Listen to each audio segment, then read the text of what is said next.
Happening UFC 312 this weekend. We in Sydney. We already here, so excited for it. As you all know, Colby Thicknesse is fighting, so I'm going to be here doing all the fight week shenanigans that you usually do, plus the cornering. So I'm going to do all the fights on the main card. Colby Thicknesse. I'll start off with Colby Thicknesse fight. He's fighting Topuria. So that's Topuria's brother. So that's a pretty cool story in itself. Let's break it down a little bit. There's not too much on Aleksandre Topuria's on his style. Well, you can see his style. He fights very similar to Topuria, his brother Ilya. You can see he likes his boxing, and he's got the wrestling and grappling that I think they used to do when they were a bit younger. And I think they're pretty well rounded. You haven't got to see much footage. So has he been tested? Has he done the rounds like Ilya has?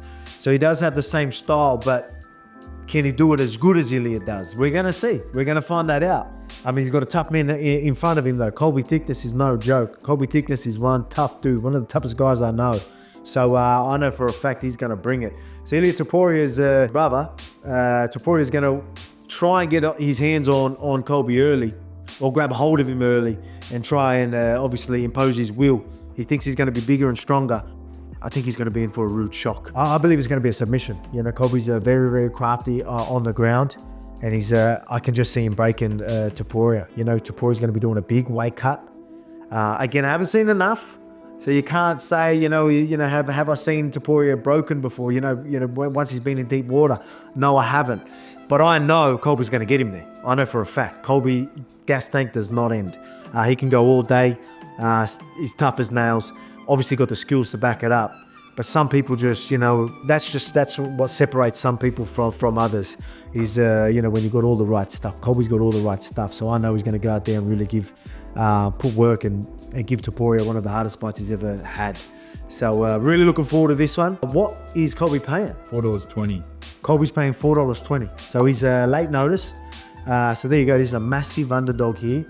It's late notice, so he's coming off short notice. A lot of people are going to see that. Ilya's brother, they're going to be like, he's already in there, and so I can see why they're thinking that. But put it this way, Colby Thicknesse should never be paying $4. I can tell you that right now. He is fit, even though he wasn't on the card originally. Joe Lopez and Colby, made the decision to let's stay in camp anyway. So 6 weeks out. Pretty much from that fight, they were in camp. They were doing the spiders, doing the meat grinders, just in case something like this happened. So, they wanted to make sure they capitalized on the opportunity for coming, and they did. So I think that's incredible. And there is a hot tip for you there.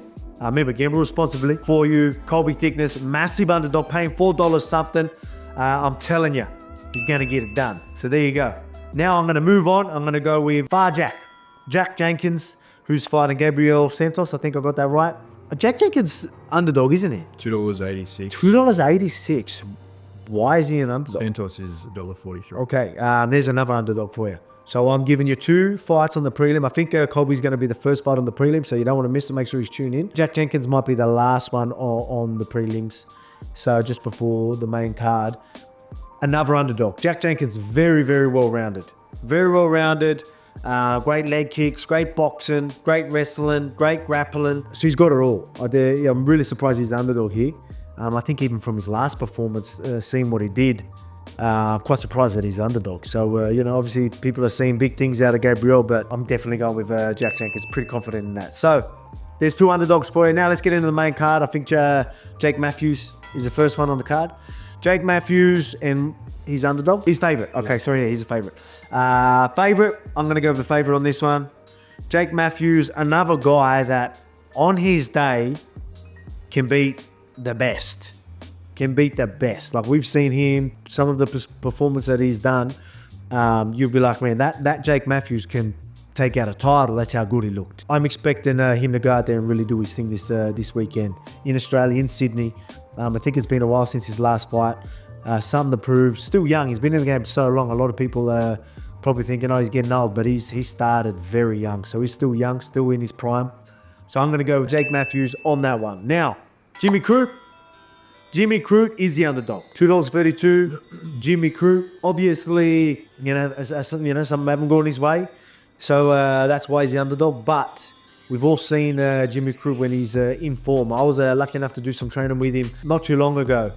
I think it was, it's tough when you've been fighting your whole life. I don't know if it was, maybe it was find it hard to find the love for the sport or something, but I don't know what it was, but he was seemed a bit off the sport at the time, maybe something like that. When I seen him, you could see he started finding that love for the sport again.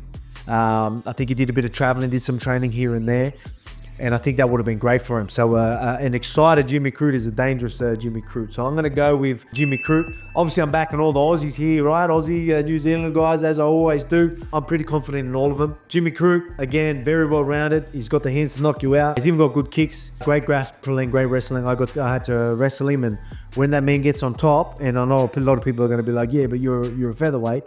Trust me, a lot of people, even in the bigger divisions, can't hold me down. It is a nightmare having that man on top because it's not just the size. He really knows what he's doing and knows how to leverage things. He knows what you need to build up and know how to take them away from you. So it's that next layer of grappling that people find it very, very hard. So if he was to get this to the ground, I think he's going to be sweet. The opponent might be good on the ground, but I mean, from what I've seen and felt, could be another underdog pick for you. All right, co-main event. Oh yeah, Tafa. Sorry. Yeah, so we got Justin Tafa's fighting. I'm going to go with Tafa. And is he the underdog? Yeah. Another Aussie, another Australian. There you go. But I mean, KO. Yeah, let's just go with the KO in Australia. Again, there's going to be times he's finishing or getting finished because that's just their fighting style. And that's why we love it. So his KO is paying 50 cents more. Well, there you go. So I was going to say go KO. Don't do it. Just go win. You never know. This guy might be tough. He might do damage, doesn't finish, so it does go to decision. Might even get the submission. I don't know about that. But let's not go the KO. We'll go just for the win. Because literally it says it's paying 50 cents more. So no value in that. Again, gamble responsibly, remember. So I'm going to go Tafa. I think it's going to be a KO. But yeah, I'm just backing him. So let's go co-main event. Weili and Tatiana. So, great fight. Really good fight. This is Weili's toughest test.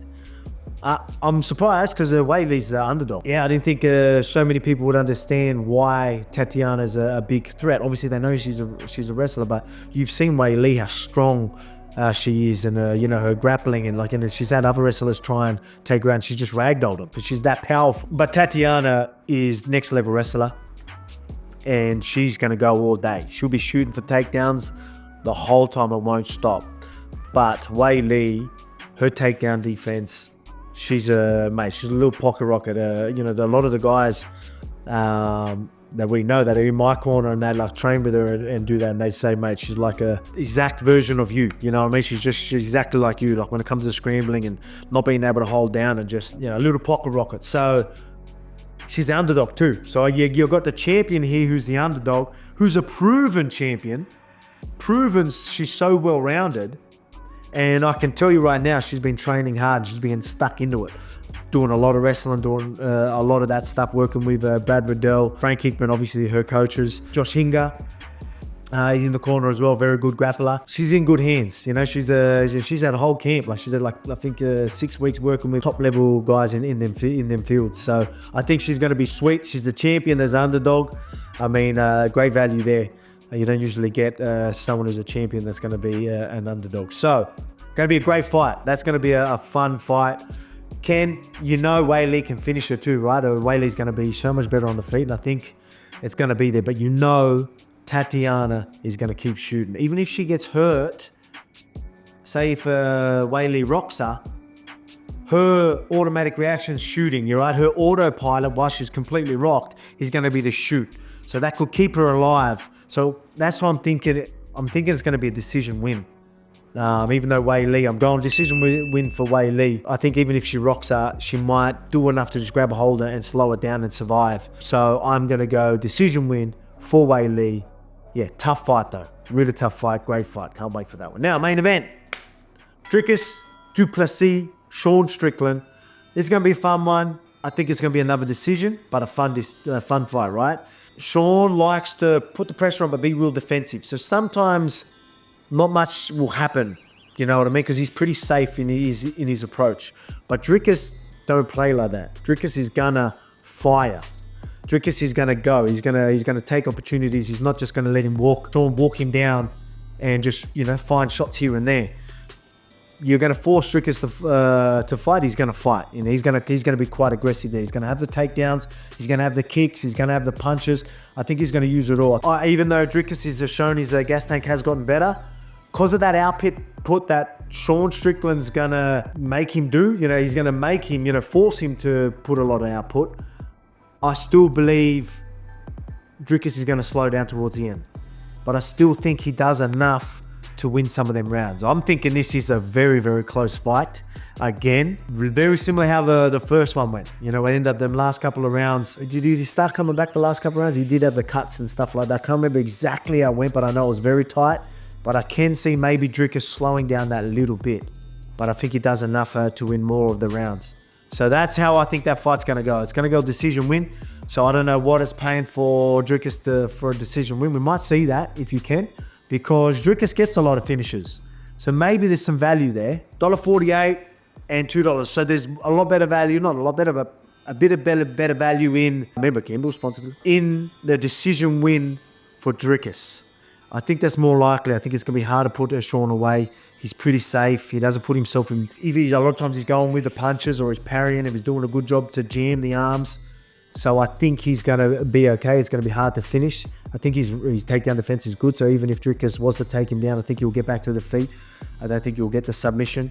So decision win for Dricus, I think it will be. But very, very, very close fight. Very tight fight. Looking forward to it. It can still be a pick 'em, but I will lean because I've got to give his somebody.